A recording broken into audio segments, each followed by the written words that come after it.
After arriving in Paris, we transfer to Honfleur, a small village on the Normandy coast near the mouth of the Seine River. Honfleur would be our base as we explored Normandy.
The Church of St. Catherine was built by ship's carpenters.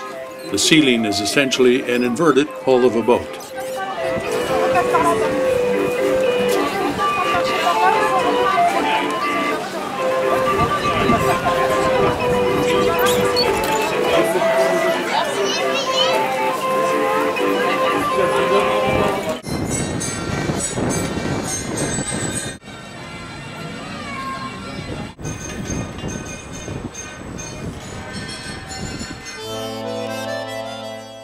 Normandy is noted for Calvados, an extra fermented apple brandy, and hard apple cider.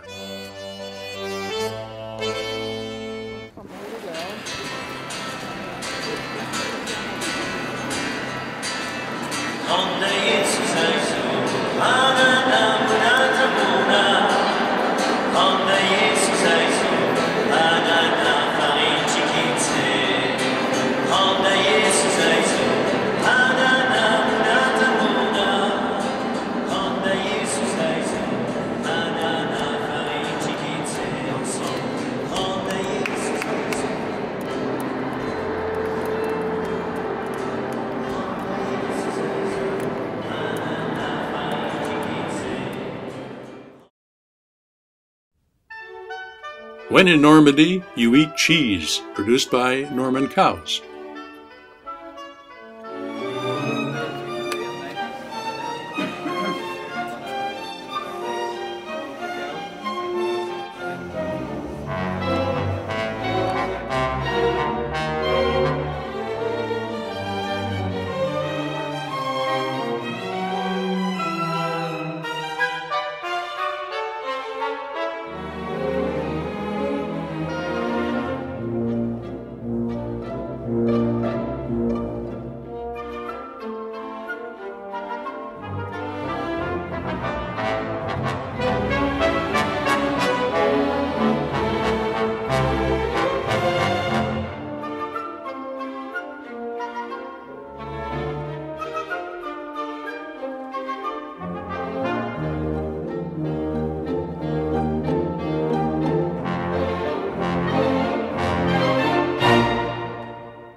The old market square is a modern-day gathering place, but in 1431, Joan of Arc was put to death here.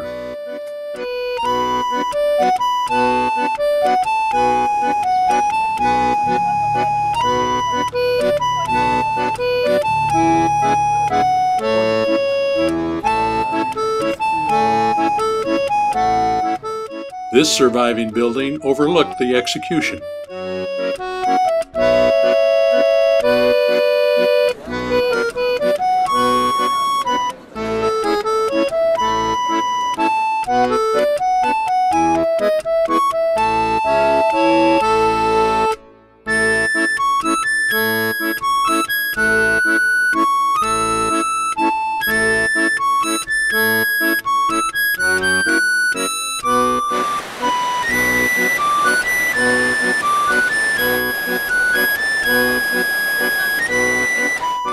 Taking photos of the Bayeux tapestry, actually an embroidery, isn't allowed, but these animations give you an idea of what it is. The work of art, commissioned in the 11th century, depicts the history of the Norman conquest. It's 230 feet long.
We had a free day in Honfleur and used the opportunity to explore the town and the surrounding region.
this day in June of 2013, the beaches of Normandy were quiet and peaceful.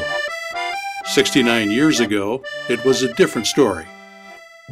Soldiers, sailors, and airmen of the Allied Expeditionary Force, you are about to embark upon the great crusade toward which we have striven these many months. The eyes of the world are upon you. It starts on an airfield, this story. It starts on an airfield where the paratroops kneel round their padre in prayer before him planing. With bent heads and on bent knees, the men, with their equipment and camouflaged faces, look like some strange creatures from another world. At every minute of the day and the night, the ship and the men aboard her are alert. Plans of immense complexity are being studied, and every man, soldier or sailor, is learning to the last detail the part that he himself has to play. The minutes go by, and the stick commander says that the pilot has told him we're out over a great armada of naval ships. With grinding brakes and creaking timbers, we jolted, lurched, and were landing in northern France early this morning. The glider in which I travelled came off better than most. We're over the enemy coast now, and the run-in has started. 1 minute, 30 seconds, red light, green light, out, get on, get out, out fast into the cool night, out into the air over France. The whole sea is a glittering expanse of green with white crests everywhere. And everywhere, too, there are ships. Every kind of ship one can imagine that would be needed in an invasion. There are all our landing craft, for tanks, for infantry, for every type of supplies. There are great troop ships in great number. There's a tenseness in the air, as every man aboard waits for the moment to which everything has been bent in these last few years. At any time now, we may see action. At any moment, the German advanced defenses may come into play. All hands to beaching station! All hands to beaching station. That's the signal for our sailors on board this craft to get ready for the landing. The sun is blazing down brightly now. It's almost like an omen, the way it suddenly came out just as we were going in. The whole sky is bright, the sea is a glittering mass of silver, with all these craft of every kind moving across it, and the great battleships in the background blazing away at the shore. There go the craft past us, the other landing craft. Some are left behind, the slower ones, each taking their part and going in at the right time for their right job. London calling in the home, overseas and European services of the BBC and through United Nations Radio Mediterranean. Supreme Headquarters, Allied Expeditionary Force, have just issued communique number 1. Under the command of General Eisenhower, Allied naval forces, supported by strong air forces, began landing Allied armies this morning on the northern coast of France.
At Arromanches, British troops quickly built an artificial harbor.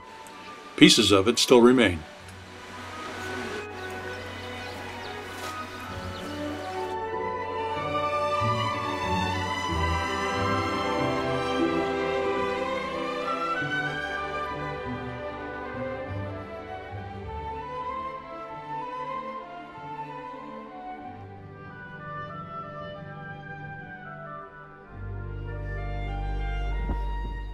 Omaha Beach was the bloodiest for the Americans, with a 41% casualty rate.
At Point du Hoc, U.S. Army Rangers scaled a nearly vertical cliff while under heavy fire.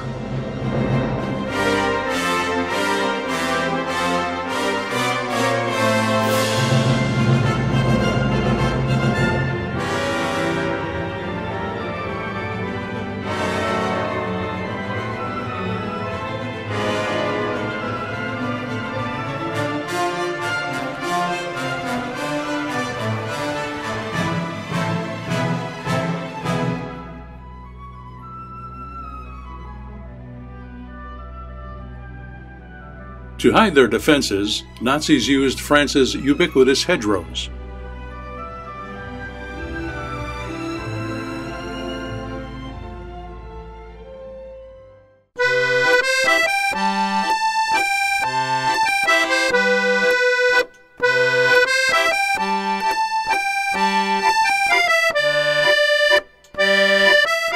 On Thursday, we arrived in Paris in the springtime in the rain.